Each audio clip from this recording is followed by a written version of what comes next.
I'm going to read a few pages from this, my latest novel in English, You Disappear, I'm going to read from the very beginning of the book.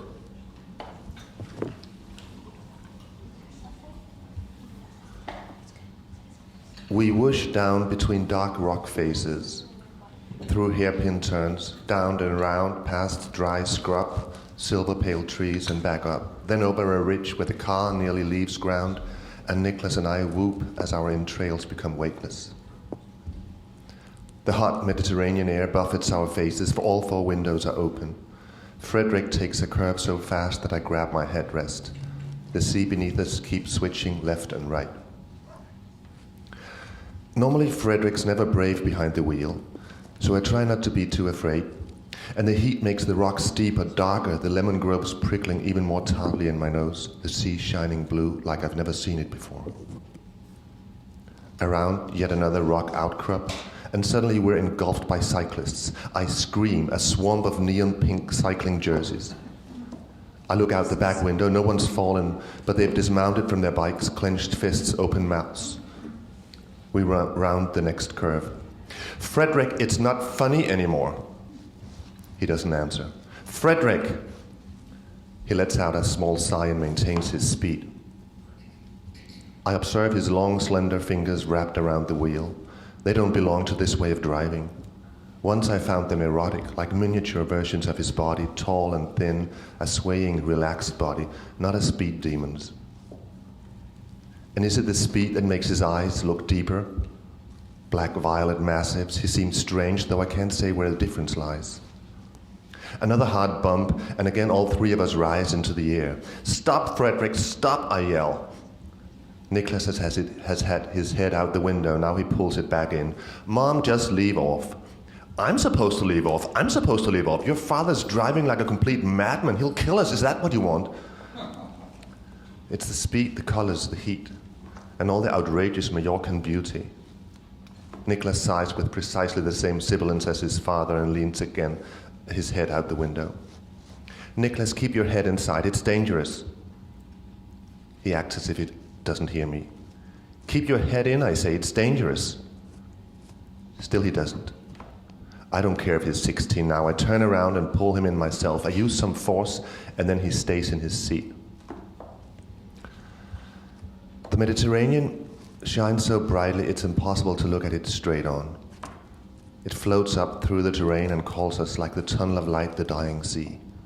Come, become one with my beauty and eternity.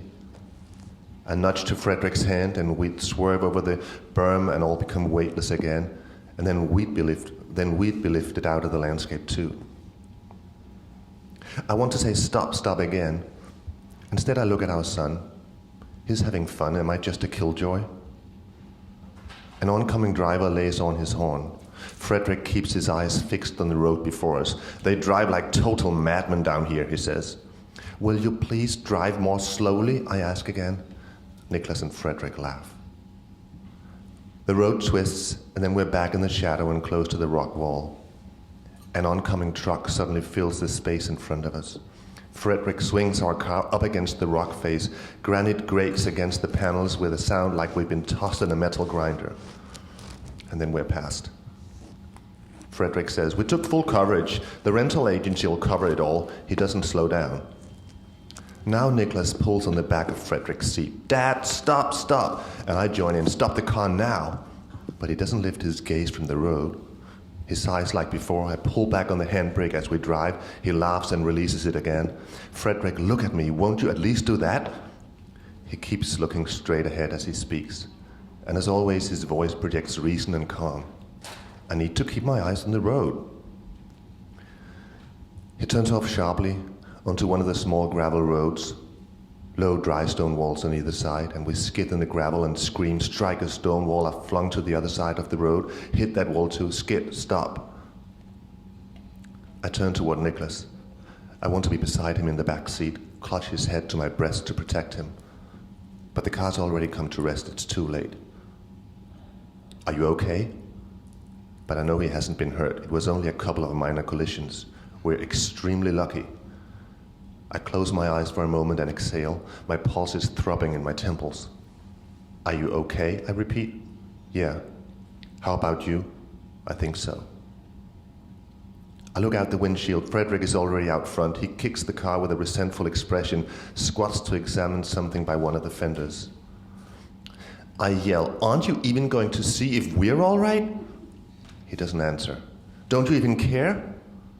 Well, I can see you're doing fine. I jump out the car, and for the first time in our 20 years together, I hit him so hard that it's not just a game. He falls to the gravel, and I shout, what the hell? What the fucking hell? Have you gone stark raving mad? Sweat drips off of me, and my fists are clenched, my pulse still pounding in my temples. He gets up, staggering, but unconcerned, as if he hasn't noticed my blow, and takes a few steps.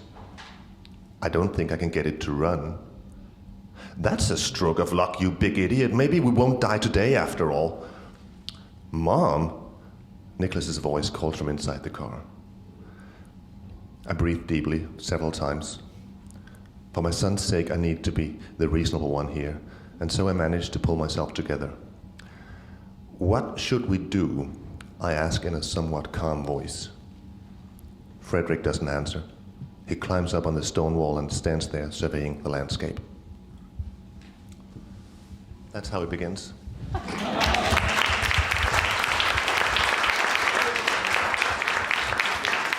It's hard to know what question to ask because I'm dying to read it now and to find out who all these characters are. But the first thing that strikes me is that it's set in Mallorca. It's set in the Mediterranean. Well, no, it is a book about a Danish married couple, and what the wife Mia soon will learn is that her husband has a brain tumor that has been gradually going for a while and insidiously changing his personality. So he's a very well-respected headmaster of a private school, and everyone respects him, everybody believes everything he does, but he has the tumor located right here. All this is researched with psychiatrists and neurologists and stuff. So he can speak, his intelligence is the same, he can move, but his personality is completely different. And then it is a book with these, like, how do you say, normal scenes about normal people, things that we can all experience, but it is also a book with more philosophical issues of free will, because then who are you? Yeah. It's discovered that a year before this takes place, he started committing fraud against his own private school. So every doctor in the world will agree that as he is now, he could not go to prison because it's his disease. Nobody knows, but it is his disease now. Everyone will agree that 10 years ago, he should go to prison. He is culpable, it's him. But exactly at that gradual slide into who has become now, without anybody noticing, can you say, he's no longer responsible, it's no longer him. So this throws Mia into a huge search for neurological knowledge and philosophical knowledge. She has to learn about the whole tradition of Western philosophy and also about how new modern brain science affects it. And of course guilt, which is guilt and innocence, and which is a all human emotions, everything that we think we know about how we are, what we are and what other people are like, will change when you're exposed to something like this. Mm-hmm. And also, in my opinion, a lot of these things will change for all of us in the coming decades because of the advances in brain science. So if we go back 600 years, for instance, the brightest people on the planet agreed that the solar system, well, it wouldn't be called a solar system, the Earth system. Earth would be in center, outside would be the sun and the moon, the stars at sort of same distance, and further out God and the angels. Would they all agree that we consist of, I don't know how to put it this in English, but water and fire and soil and what is elements, it? Yeah, the elements. So, and this was as far as you could go. This was philosophy of nature. You did not have science. So then you develop or enhance the effectiveness of telescopes and microscopes, and you start to be able to observe these things, and everything is completely thrown away. It's just not true. So right now, we're starting to very, very gradually, a long way to go, but we're starting to be able to see into the brain. What does it look like when we're angry when we make a decision? What does it look like when we're in love? What does it look like to feel you have an identity and to not feel it, to be mentally ill in that way? Things will be completely thrown out, and we have no idea where it's heading, and that's some of what I'm trying to explore in this book about completely normal people. That's fascinating. Do we have any questions? That for now, we'll have a Q&A towards the end. Anybody want to go into neurology and character? No? Well, talk, yes? Just a second. I really Sorry, 1 second. I really enjoyed the reading, so thank you. Thank you. I have a question. I don't know, obviously it's the first time I'm hearing it, so I don't know how deep did you go into this neurology issue, but how long did it take you to do all this research? I spent almost 5 years writing the book, but that's not exclusively the research. I love to do research. For me, it's relaxation. For me, writing is it's difficult. It's just pulling out ideas. It's like a constant brainstorm. A book is not one idea. It's an idea for every line of the book. How should I put these words? What should I introduce here? What should I delete? So it's very strenuous. Whereas research is just calming. It's nice. It's relaxation. And in my opinion, the research for a book like this or any other book should be done to a level where it's not just the fact you need to get right, but where it actually starts to affect your subconscious. So that's also why it's taken me so long to write the book. So I've surrounded myself with spouses of brain damaged people, neurologists. I've been there. I've been to hospitals walking around. I've been allowed inside. And when they did tests of people with this orbitofrontal damage, I've been in the room. I love doing research. I have a way of also, like, for instance, they're both school teachers. So I call up a local school in the neighborhood and said, I'm writing a novel here. One of the characters is a women teacher. She's around 40 years old. She has a teenage son. She's teaching math and PE. Do you have anybody at your school like that? Oh, we have tons of them. Could you give the one of them that is best at telling stories, the one that Monday morning when she talks about her weekend, everybody wants to listen to, could you give her my phone number and maybe we can get in touch? So I go out to her home and I video film everything and interview her about everything and talk to her for hours, and sometimes I become friends with some of these people, and they become my universe in a way to, again, try to so that what I write is from the inside, because it actually becomes my world, and that takes a few years. Yeah. I have 2 questions. How? I think for the television. Oh, you can have mine for the television. Oh, that's me. That's my. I have 2 questions. How did you come up with the idea? I mean, what triggered your interest in this topic? And then about your writing process, when you went around speaking to people, had you already started to write something, or did you explore everything before finding a story?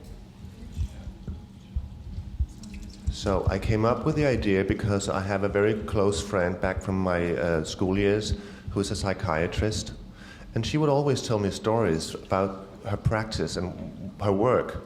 And it just struck me, these people that she's talking about and her whole view of the world is so different from what I read in fiction. Something is wrong here, I thought. So I have this quite sort of huge challenge for myself. I'm not the one to judge if it succeeded or not, but I've tried to write a book that could be entertaining, but also with a different perspective what it is to be a person. A perspective that is more in line with recent breakthroughs in psychiatry and neurology. So Mia is entering this world. There's a support group for spouses of brain damage, and everywhere around her, all these people are created not by their past, but by their brain damages. It's just the whole world there. This is the universe you will also enter if you read the book. That was the answer to the first question, and I think I'm taking out a bit of time here now, so we'll close. No, it's fascinating, and you'll be able to... But there are other people here, Judith. Oh. we have 5 writers or something. Thank you. But anyway, I'll just ask this last one with how I do it. Well, basically, I do everything I can. Sometimes I wake up in the middle of the night, I write, and I have 5 pages that just pretty finished. Sometimes I sit struggling on my computer and rewrite for weeks. Sometimes I do research, sometimes I don't. Sometimes I get an idea in the shower, sometimes I very often I get an idea at a dinner like this, for instance, and I pretend to go to the toilet, and I go out and write it down. Everything is allowed, and it's all one big blend of it all. Thank you. Thank you.